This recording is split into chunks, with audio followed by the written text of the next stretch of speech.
Welcome to this week's version of Nichols and Dimes, our weekly video series. The quote of the week this week comes from a gentleman we quote fairly often, and that is Warren Buffett. Buffett talks about fear and greed. He says, "Be fearful when others are greedy, and be greedy when others are fearful." So today I want to talk about an interesting metric that many people look at to determine the fear or greed in the marketplace. And it specifically is entitled the Fear and Greed Index. And this is actually developed by a national media publication.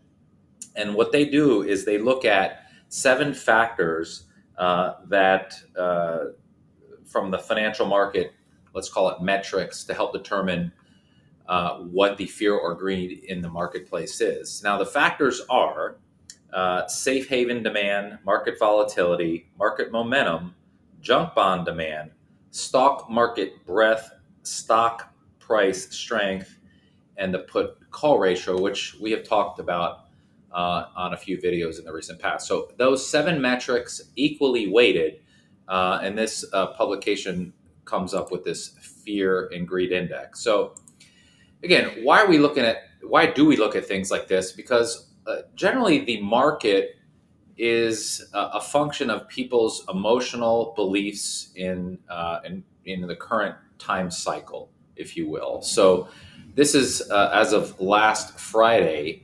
This particular metric's fear and greed index was at a 35. So their indication is there's a lot of fear in the current marketplace right now. Now, why is this important to you? Well, if you have a system to invest in an ideal situation, you use the totality of the data to help make intelligent decisions. And potentially, this is one of the metrics that you may use to identify where there may be opportunity to invest, or maybe where there's too much greed, as an example.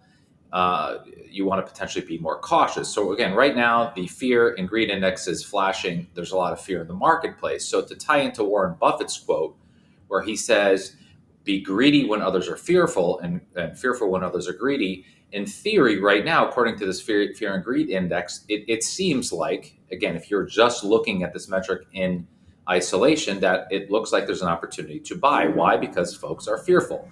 Conversely, if this fear and greed index was flashing hypothetically 70, 80, or 90, that says, hey, you know what? We want to likely use very extreme caution, if you will, because the fear and greed index is showing signs of concern. Investors are getting way too aggressive, thinking that maybe the S&P is going to hypothetically 5,000 or 6,000 in the next 6 to 12 months. Again, just as an example. So when the fear and greed index is too frothy, if you will, too much extreme greed, you may want to be cautious. And then conversely, if it's flashing, if you will, a lot of fear like it is now, or at least reasonable fear, you may want to be, greedier, if you will, and consider investing. Again, I'm not suggesting you invest. And again, I'm not suggesting that, this is one indicator that you could look at, but it is something to consider when you're evaluating, financial markets and whether to put money to work or not. So again, the fear and greed index, this is one of the things that many money managers and investors look at. Again, the psychology of the investors in the current market cycle, and again, what they feel in terms of, the opportunity or lack thereof in the marketplace. Again, this financial publication put it together, so we thought we'd like to share it with you. So to that end, if you would like a second opinion on a portfolio or financial situation, just to get a sense of, hey, are you in the right investments, or maybe you're not so sure, go ahead and send us an email, cnichols@nicholswealth.com, or go on our website at nicholswealth.com to learn more about what we do. In the meantime, thanks again for watching. Have a great day. Bye-bye.